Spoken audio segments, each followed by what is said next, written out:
lots of idiots out there, gang.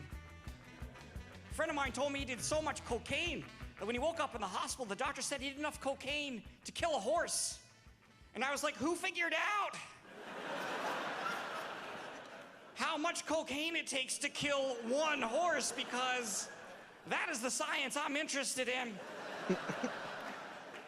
I'd be like, give it up, Galloping Pete. We're in for a hell of a ride later. Okay, scientists, let's get our cocaine horses over on the left and our placebo horses over on the right. You don't want to mix those two up. And make sure all the cocaine horses die. Last thing this country needs is a bunch of horses addicted to cocaine, fathering children and stealing hay to pay for their horse cocaine. This Joe Machi putting a lot of thought into the cocaine horse situation, a problem that, as I understand, is sweeping this nation. You want to catch those problems before they happen. Man, do you ever hear your voice and think, I didn't realize it was that deep? Every day of my life, yes. That deep, you do. You have a resonating baritone to you, don't you? It's a thick, syrupy. Is the Cleveland Choir looking for a bass? Because I am free after the shows tonight. A baritone, indeed. Joe is doing the weekend at Hilarities, and you've been on this show, I think, but it was a long time ago. Yeah, you know, that pandemic really threw a wrench into things, didn't it? Yep. Yeah. We were talking a little bit of baseball in the break before we came here because your family is from Pittsburgh. I lived in Pittsburgh for many years. But did you grow up in State College? Grew up in State College, yeah. In the shadow of all of Jerry Sandusky's awful behavior? Yeah. I mean, we didn't know it at the time. I went to one of his football day camp things. Oh, did you really? Yeah, it was just like a weekend thing, and everyone thought he was this great guy. You never can tell about people. I could be a serial killer. Yeah, but I'm not, though. No, just what a serial killer would say. Hang out there. I'm convinced. Yeah. No, but I like your material. It's very dark, but you have this obviously cherubic face that just sets people at ease, and then you really go at them, and I like that. You know, I thought I looked tough, but fair enough. Fair enough. I'm learning a lot about myself on the show today. Isn't that nice, though? I mean, just a few minutes in, and you've kind of come to a new understanding of yourself. Yeah, I didn't shave. I thought, what? You figured I'm some sort of tough guy. I was some grizzled comedic veteran. Who's this lumberjack who walked in here? I was surprised the NFL didn't draft me, you know? I was available. Do you care about football at all, or are you just a baseball guy? No, I don't really care about football much. Yeah. You know, it's, when it came out that these people were hurting their brains, I was like, I don't want people to hurt their brains and not know it for a sport. We got other sports. I don't know. We got plenty of sports. Is there a way in which you would prefer people to hurt their brains? By their choice. Yeah, right. It is kind of their choice. Ball peen hammer on the weekends or something. Yeah, cranial fractures. That's okay. Yeah, I thought maybe I might get drafted this year. I thought this was the year. Maybe the Bills needed a good comedian. Have you ever lighten the mood? Have you ever been a bearded comedian? Have you ever grown a beard, Joe? I grew a lockdown beard, and it was terrible. Thank goodness people weren't allowed out of their homes because I would have been ridiculed. Everybody grew it out, didn't they? Like Conan had shoulder-length hair, and everybody went crazy. Like, we never stopped coming in. So every day for us, it got really weird, but like the day-to-day for us wasn't that different. And that's good. That's encouraging to hear. It was a tough couple of months. I tried to get back on the road as soon as I possibly could. Yeah. Did you do any parking lot shows or rooftop shows or anything like that? I did a sidewalk show in Manhattan. Yeah. Homeless people walking by, hollering at you. And honestly, people weren't sure if I was the homeless man with that beard. Right. But, and then I did some vineyard shows. Those were nice. Because everybody's drunk. Yeah, everyone's drunk. Goes over better. Yeah. If they didn't like the show, they could fall asleep. That's always an option. And you know that the pandemic, at least for the time being until the next one, you know that the pandemic is far enough in the rearview mirror where most people now can't even remember how far away we were supposed to stand from each other. 6 feet. No, 42 feet. Nobody remember. No, I'm kidding. Nobody. Yes, 6 feet. You nailed it. I don't know. They kept changing stuff. They kept changing I know. stuff. I don't know. Yes. No, you don't need to steam clean your mail anymore, people. Remember, people were like, Windexing their groceries and just wild stuff because we didn't know. Yeah, I said I'm not doing any of that. I'll give them 2 weeks because I have to. But as soon as I could work, I went back to work. Southeast, Midwest. You're living in New York. I live right outside the city in Jersey. Okay. Sweet Jersey. Beautiful state. Don't listen to all the haters. It's the Garden State. It's the Cleveland of the New York City area. Hey, I like that. Yeah, that's pretty good. I like New Jersey. You know, I mean, the Wawas, the smell, I like it. I mean, it's, you know. You get rid of the paying for the beach, and that state is going to get a lot better. They fee you to death there, and the taxes are high, so they get you both ways. And then you're like, well, all my taxes at least I can go to the beach. And then you go to the beach, and they're like, it's $20 for this badge. And I'm like, you're getting all this money from my parking and the money I put in these businesses. What's it going towards? I don't know. These smart aleck teen lifeguards. Oh, these kids with their puffed out chests. They're like, no fun. Swim inside the flags, and they're too close together. Hey, tough guy. Yeah. You with the beard and the pirate's cap on. And the muscular body. Yeah. You're like, I gave you my $20. What am I doing here? Like, no male thongs. Sir, banana hammocks you'll see here on the sign are not those are prohibited strictly. Joe Machi is at Hilarities this weekend. The show tonight, 7 and 9:45. The show's tomorrow night. Wait for it. Same exact 2 times. The 7 o'clock show, completely different from the 9:45 show, as they used to say. And no Sunday dinner in the round show with Joe. No Sunday show. No. So you got 4 chances. Don't ruin it. Don't blow them.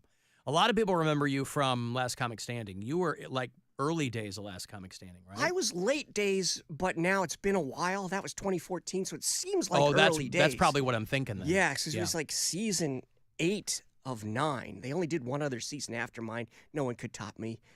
So they just threw in the towel.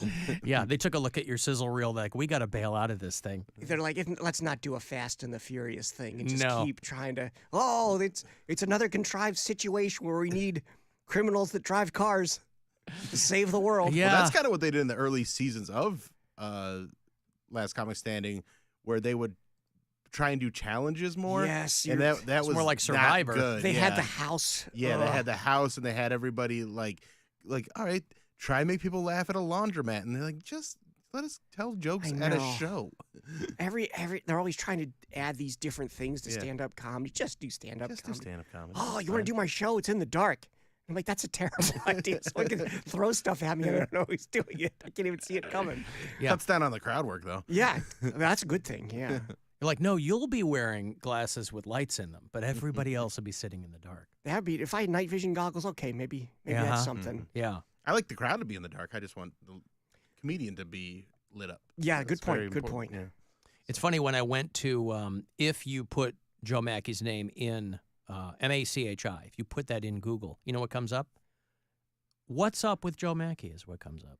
You know how the Google will say, like, here are questions people have asked. Somebody has asked, what's up with you? And that's nice. It's got to make you feel good. It's a little open-ended, you know? It's easy if you're already insecure about anything of yourself, and someone randomly on the internet's like, what's up with that guy? Right. And I'm like, is he talking about my face? Is he talking about my personality? You have insecurities? You? Look, when you I know this is going to shock people, but even when you're like leading man looks and like quick wit, super smart, Deep voice. plenty of friends, tons of parties. Yeah. Possible NFL Yep. draft choice. Yep. The possible NFL first rounder. The things that go along with the great responsibility that I have to bear. When you're such a specimen, as you are, Yeah. dare I use the phrase neck deep in poon? That's probably in there somewhere. Can you say that on radio? I just don't know. did. Why not? I'm going to give away some money here. $1,000 could put you neck deep in poon, at least for the weekend. I don't know. Listen closely. It's $1,000 from the Buzzard bookie. Good luck. This is your chance to bet with the Buzzard bookie and win $1,000 now. Enter this nationwide keyword at WMMS.com. Money, that's money. Enter it now at WMMS.com. Joe Machi is at Hilarities this weekend, 7 and 9:45 shows tonight and tomorrow. You can go to hilarities.com to buy the tickets, or just walk right up to the box office and say 2 please or more please.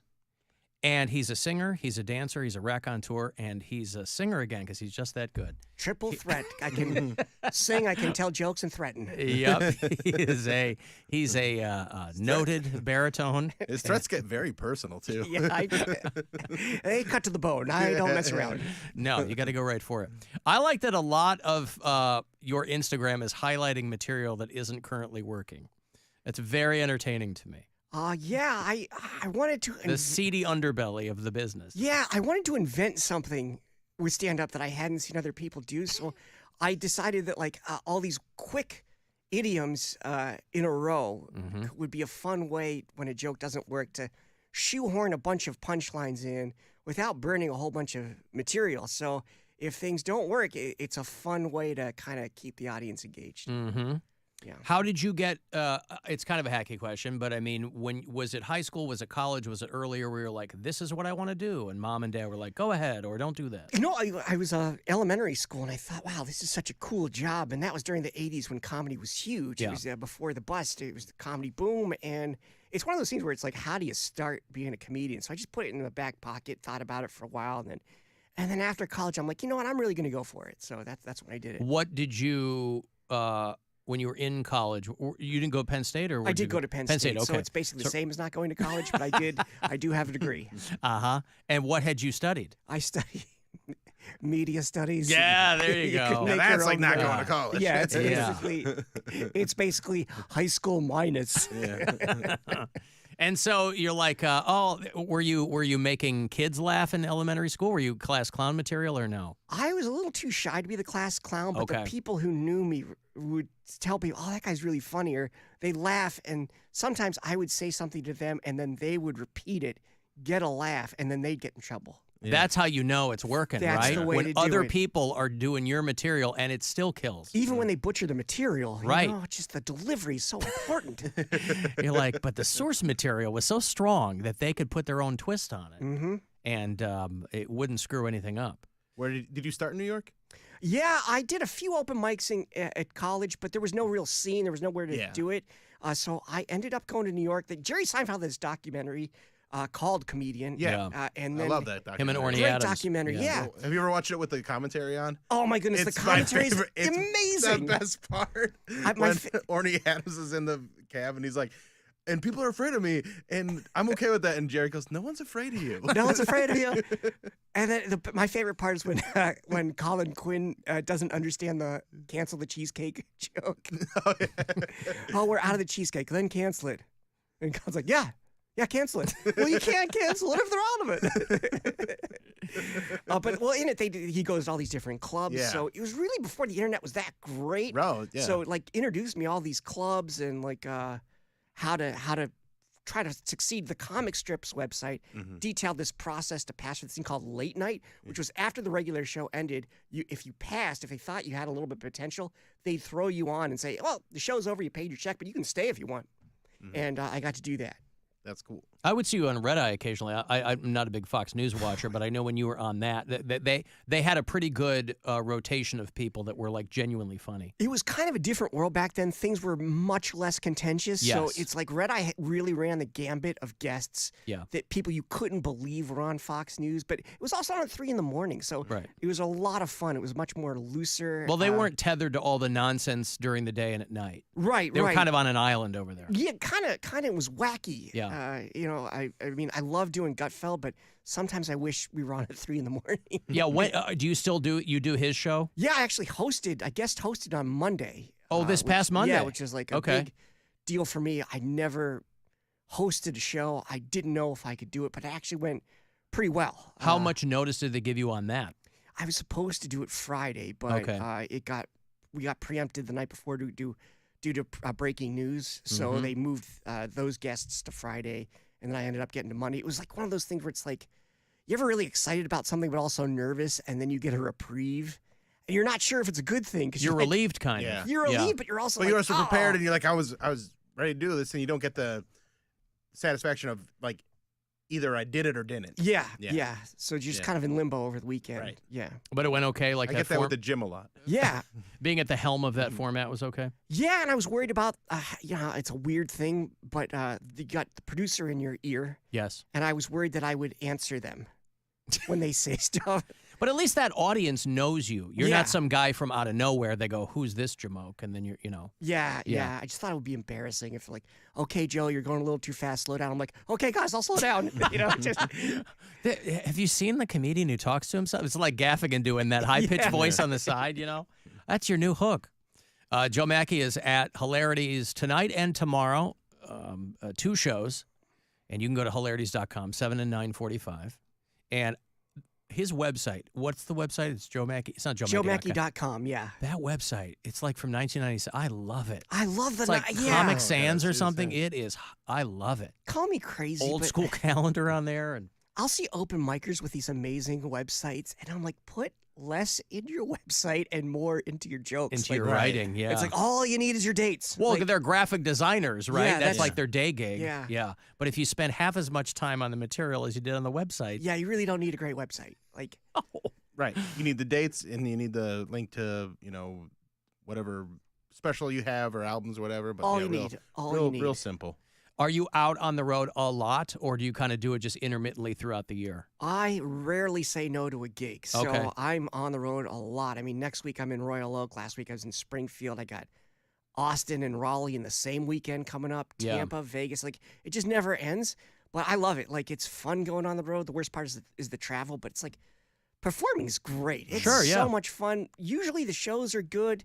Every now and then you get a drunk heckler, or you don't draw well, but usually they're pretty good. So the only thing I don't look forward to is the flight cancellations, to be Yeah, honest. right. Yeah. Yeah. Well, listen. How do you do with the, before we go, Yeah, go are ahead. you got a girlfriend or are you out there crushing poon, as Alan says? No, it's a neck deep in poon. He's out there. I have a lady friend. I do. All right. Mm-hmm. She would be very mad if I referred. To it as poon. But she's yours to crush. You can at least say that. Well, Right. I'm not even going to tell you if you're warm. Would she? How would she feel about you referring to her as a lady friend? Oh, girlfriend, lady friend. Yeah, I'm just okay. trying to class things up. No, around I here. appreciate it. Sorry about that. No, I didn't know if maybe that was by her request or you were just being chivalrous. Oh, in that- chivalrous, yes. Oh, that's the best way to be. Mhm. Yeah. Is she in the biz or is she a civilian? Civilian. Okay. I always feel like I'm Word. being insulting to troops, like saying like civilian, but like, yeah, I mean, It's mildly comics, condescending. yeah, but comics say that, and I'm like, ooh, can we not say? Yeah, because we're in the service. Yeah, like, oh, they don't know what we've been through. Yeah. It's like, oh, it's just like going to war. I tell jokes and sometimes they don't laugh. Or, Yeah. It's not like that at all. It's, You come off the road and you're like, honey, I can't talk about it. You just sit in a chair under a lamp sipping whiskey. yeah. I need a couple of days to decompress, honey. Well- so she's Got keep PTSD because they had the green room was actually the office. It's very, that is accurate. I do sit under a lamp drinking whiskey. I like that. Yeah. Honey, get me the 30 year, will ya? I just come off the road. Get me the 4-year. And so she's back keeping the lights on in Jersey and you're out living the high life? I travel a lot. It's not Yeah. easy, but if I wasn't traveling, that would mean I would not be doing too well. Right. So it's It's kinda great one that of those people want to things see you. Yeah, people want you to succeed. People Yeah. in your life that care about you, they really. It's just it's not the funnest thing in the world that you're always on the road, but like, man, it is great telling jokes. So Sure. Yeah. Nothing like getting a laugh. And you're working good clubs. I mean, Hilarities is one of the best clubs One of in the best clubs country. in the Awesome country. club. Yeah. So when you there's definitely ups and downs with that, but when you get to go to the good ones, if it's real nice, and also Makes up for the bad ones. Do you have like an opener that you travel with? To How have I'm working fun with it? this week, Seneca Stone's a Pittsburgher. Oh, that- Seneca's great. Yeah, Yeah. he's great. So I'm Yeah. working with him. I've worked with him a number of times, but it's just honestly, I've been coming to Cleveland for 10 years, and it's nice to see the downtown perk up so much in those 10 years. There's so Yeah. much more restaurant A traffic. lot and has happened. bars. There's a new skyscraper going up. So that's like Yes. what, number 3? 9, number 10. Something like that. Yeah. Yeah. We try Fingers not crossed. to keep count. You know, Yeah. we act like there's a bunch more. We don't like to brag. Yeah. Joe Machi's at Hilarities tonight and tomorrow night. Those are 7 and 9:45 shows at Hilarities. You can go to hilarities.com for the tickets, or you can just walk right up to that box office and welcome him back to Cleveland before he leaves for another weekend. It's good to see you, pal. Thanks for coming in. Thank you guys for having me. Appreciate it. Absolutely. Let me take a break. Anything you want to text for 35192, and we'll be back. The Alan Cox